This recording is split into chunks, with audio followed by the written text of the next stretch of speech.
When a child is born, they're not born with a handbook to say, this is how I work, this is what I need. I think you just have to learn as you go along. It's a full-time job, 24 hours a day. You can't be selfish anymore. Your priorities are your child. I don't get to go out as much and things like that because I'd rather be with her. I didn't know what to expect. I was worrying. I thought, you know, will I be a good dad? I think it's just seeing life come into the world and what can you do to help. Sometimes it can be quite isolating, lonely.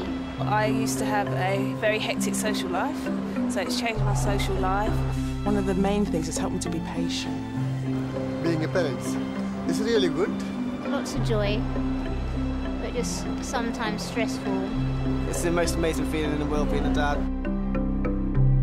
I thought it was gonna change and sort of maybe push us apart a bit, but it actually has brought us closer together.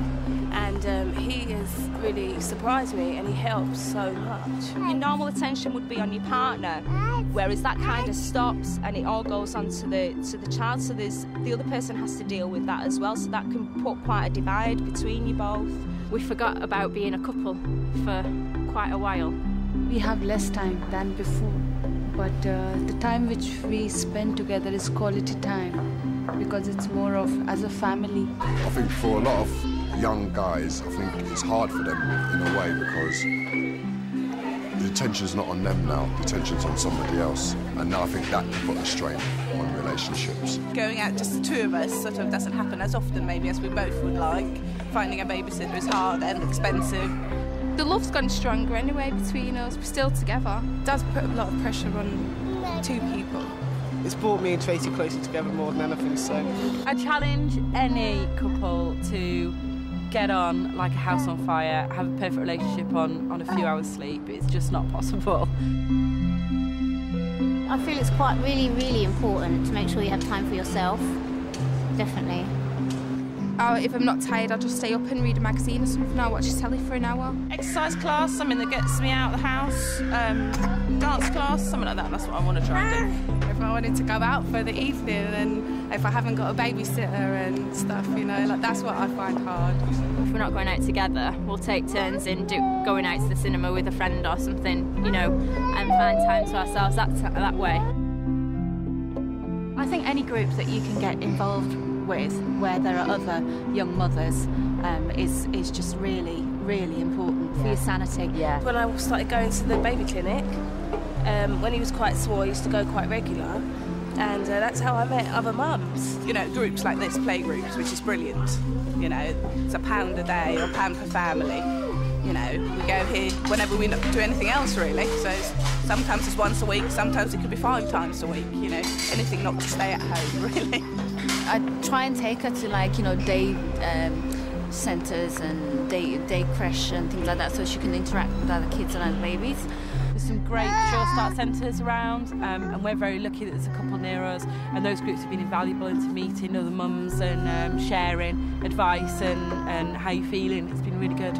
A lot of the time when you've got concerns about your child, they might seem really trivial and silly to other people, but they're quite important to yourself. Sometimes if I'm really concerned, I would go to like my health visitor and see them, you know, if it's something more major. But sometimes just speaking to your friends and realising that they got the same problems or their children do or don't do that either, you think, oh yeah, that's all right then. It was one of my friends whose girlfriend had a baby at the same time, so I've got people there who talk to about it. I got tips off his mum and his sister as well. They helped me, they'd come round and help me and make sure we had sleep and stuff like that. It's from other parents.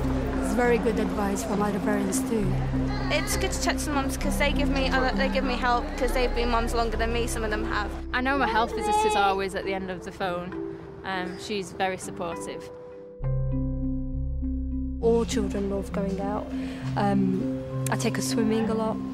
She likes swimming, and the more activities I do with her, the more tired she would get, and it'll be easier putting her to bed at night. Play games, I read books for her, talk to her, and she really enjoys it, you know. Well, sometimes at home we just stay at home and we do drawings or reading or, you know. And we come out and see buses, and we go and feed ducks.